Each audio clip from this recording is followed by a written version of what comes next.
Lietuvoje lankosi regėjimo negalią turinti aktorė, dramaturgė ir pedagogė Leslie Orr.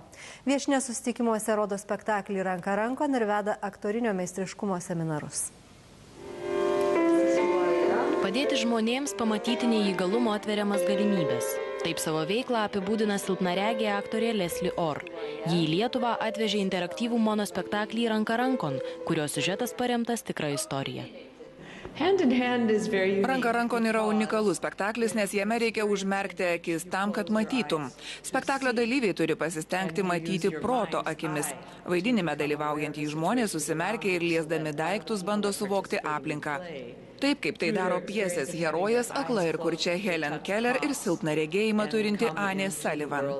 Nuo vaikystės regėjimo sutrikimų turinti aktorė jau daugelį metų kuria Jungtinėse valstijose. Viešnagė Lietuvoje – pirmas projektas Europoje.